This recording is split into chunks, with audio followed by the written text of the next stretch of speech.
We're subtracting two-digit numbers again today, and this time we're crossing 10. So these get ready questions should really help us out. The first two are very straightforward, but when we're finding those missing parts, I've written part of a calculation for you. You can see 15 subtracts 6, and we know we need to partition that 6 into two numbers. I've filled in one of the parts for you. Can you fill in the other parts?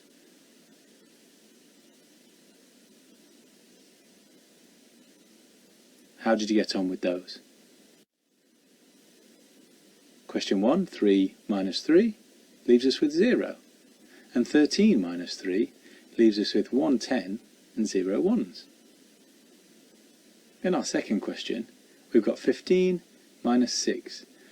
I've already started partitioning the 6 into 1, so the other part must be 5. And do you see how it's the same as the digit from 15? So when we've got 23 subtract 6, we need that 3 to be the same as the ones digit from 23. So the other part must also be 3. When it's 34 subtract 6, we need the ones digit to be 4. And the other part must be 2.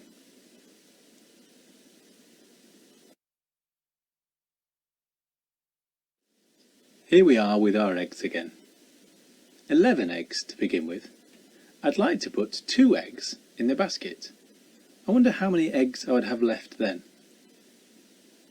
Let's do it with base 10 first. 1 cube goes in. Right, I just need to break off another cube here from this 10 rod. I can't break it off.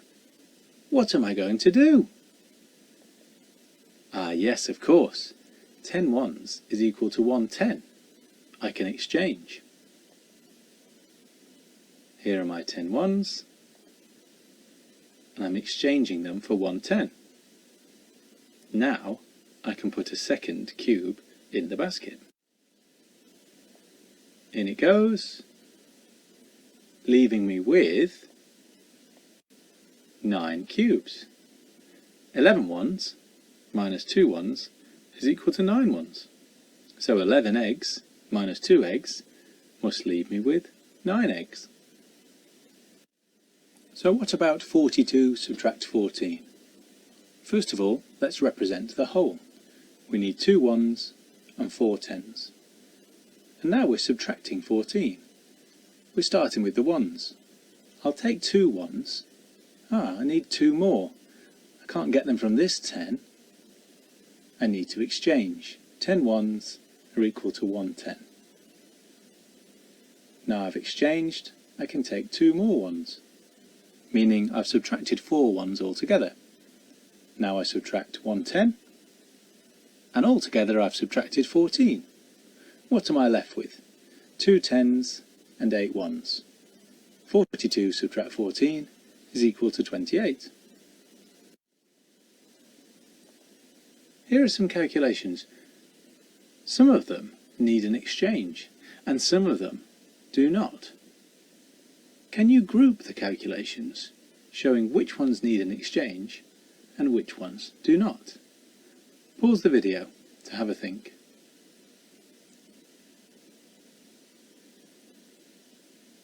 How did you get on with that?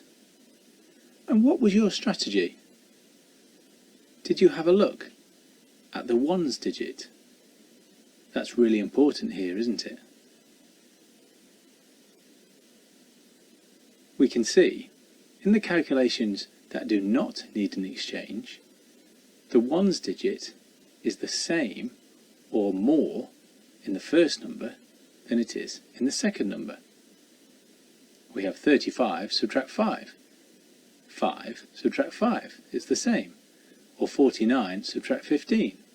We've got 9 ones subtract 5 ones. We can do that. In the calculations that need an exchange, like 31 subtract 5, our 1 in the ones place is a lower number than 5 that we're subtracting. Here's our 31. Can we subtract 5 ones? No, we can't. Here's our 35. Can we subtract 5 ones? Yes, we can. Here's 53 subtract 25. Pause the video here and have a think, what am I going to do first? And will I need to exchange? Well, first we're going to represent 53. I need to subtract 25. So let's start with the ones. I can subtract 1, 2, 3 ones. I need to subtract 2 more. So let's exchange 1 10 for 10 ones and subtract 2 more. Now I need to subtract the tens. 1 10, 2 tens. And what have I got left? 2 tens and 8 ones. 28. We could do this on a number line. Here's 53 on our number line. Let's have a jump back of 3, and that gets us to 50. My part-whole model is showing that I'm subtracting 25, and first I'm subtracting 3, then I'm going to do a jump of 2 to get us to 48, and finally a jump of 20 to get us back to 28. My first jump of 3 gets me to the nearest 10, and then my jump of 2 completes the subtraction of the ones, and then the jump of 20 takes me back to 28. Here's 64 subtract 27, and this time we're going to use a place value chart. These are really useful for showing how the tens interact with the ones. 6 tens and 4 ones. So first of all, I need to subtract 7 ones. To do that, I need to exchange 1 10 for 10 ones. Now I can subtract 7 ones. In my column subtraction calculation, I no longer have 6 tens, I now have 5 tens. And I no longer have 4 ones, I now have 14 ones. So I've amended my calculation to match my place value chart. This might help this become clear. At first we partitioned 64 into 60 and 4. And now we still have 64, we've just partitioned it into 50 and 14. Okay, let's subtract those 7 ones. 1, 2, 3, 4, 5, 6, 7. Brilliant, and that leaves me with 7 ones. And now the tens. 5 tens subtract 2 tens. 1, 2, I've got 3 tens left over. 64 subtract 27 is equal to 37. Amir and Ron are playing with marbles. Amir rolls his first and measures how far it's gone. Have you got a marble? Could you roll it and measure how far yours has gone? Amir's has gone 43 centimetres. Now it's Ron's turn.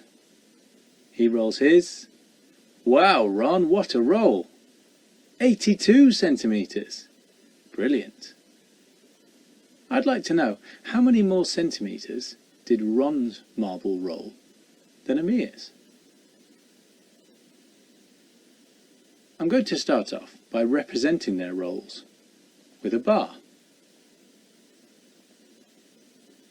This should help me work out which calculation to do. I need to work out the difference, which is this gap here. So I can do a subtraction calculation. 82 subtract 43 should give me this gap. Start off with my ones. 2 ones subtract 3 ones. I need to exchange. Instead of having 8 tens, I now have 7 tens and 12 ones. 12 subtract 3 is 9, and 7 tens subtract 4 tens is 3 tens. I now know that Ron's marble rolled 39 centimetres further than Amir's marble.